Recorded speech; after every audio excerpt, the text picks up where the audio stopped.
Going on, guys? It's Tuesday here.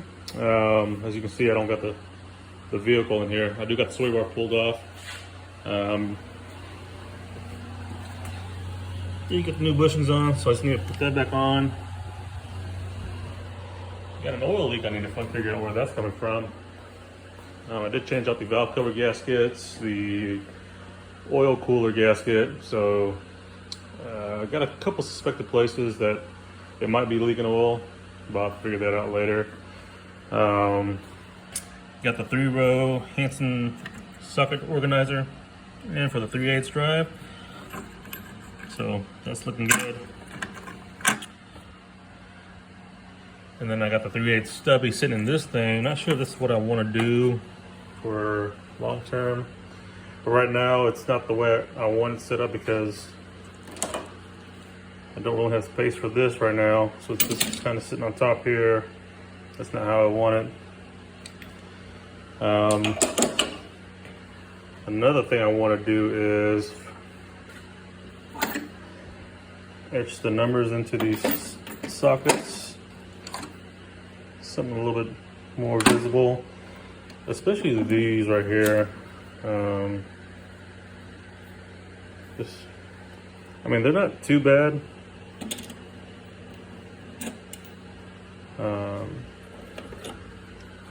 But knowing these, like, that's pretty little.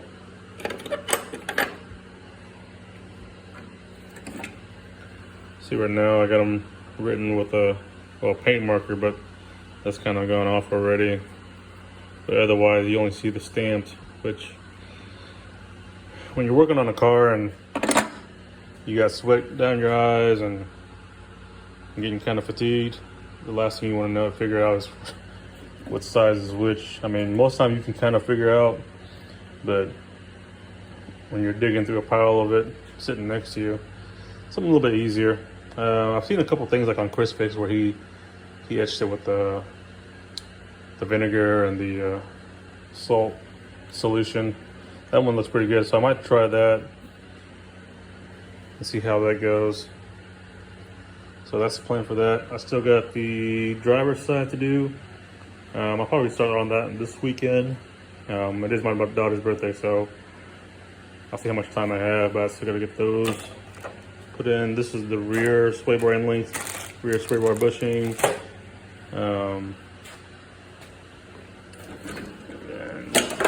Oops.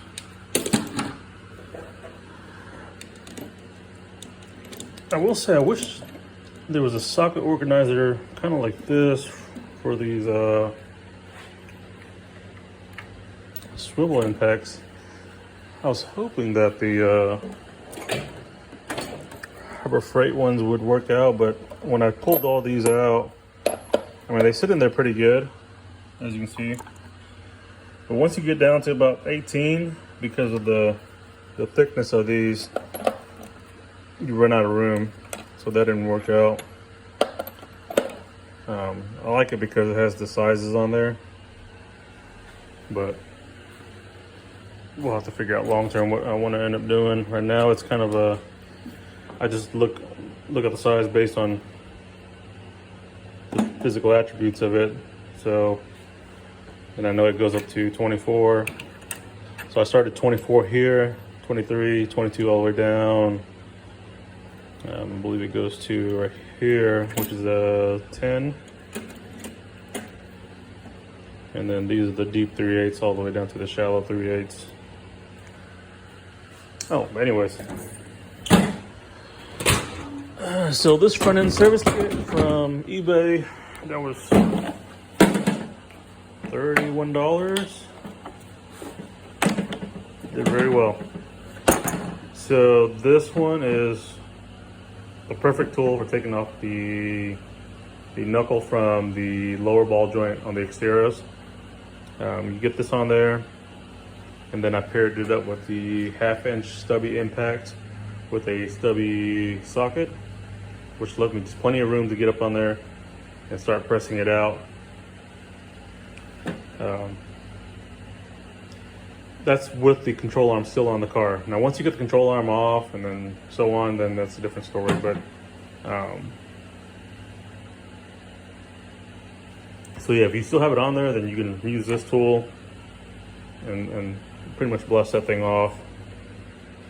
And it was pretty rusted on there, so that's what, once you get the new ball joint in, and you get the knuckle kind of cleaned up on the inside, then it goes on pretty fairly easily. You can just hammer it on, and it'll go on, and then you just bolt it up. So that tool was pretty good.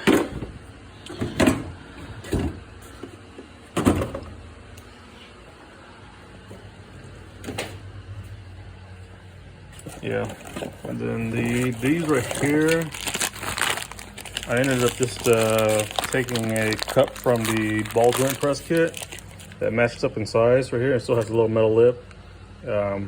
It'll sit on top right there, and you just get a sledge. And it's actually a lot easier. I used a 4-pound sledge, and it just, you give some good wax and it'll start going on there. It's a lot easier than I was gonna. You just pretty much kind of sledge it on till I had enough room to get the press on there and press it in. But I mean, with that 4-pound sledge, it was putting enough force that I just went all the way through and did that. This Hercules hole saw kit worked really well in cutting the old bushing out, so pretty surprised about that. That did well. That was actually the exact same size as the bushing itself. And then pretty much once that was done, all that was left was the metal sleeve. I took the carbide blade here, cut enough down to where it busted it open, didn't cut into the control arm itself. And I used my Baco punch set. I think it was this one right here with that tip, and just hammered that out, and all was good. Oh yeah, if you don't have one of these Astro air chucks, very nice. It is digital. And does have a relief valve here on the side for letting air out, but yeah, works really well. Not bad either. Sometimes they'll have a coupon on Amazon too, so you can get those done. All right, guys, so that's pretty much an update. Don't have really much else. Once I get started on the work on the other side, I'll tag up some follow-up videos of that. Oh yeah, here's the actual hole saw kit that comes in. This was on clearance at Harbor Freight. I got that one and the Bauer one, and this was, I actually bought these to make a desk for with my daughter, so that's why I needed to buy those. Yeah. So just let me know if you have any questions or anything, or anything you want me to discuss. But yeah, so that's just another day. Thanks, guys.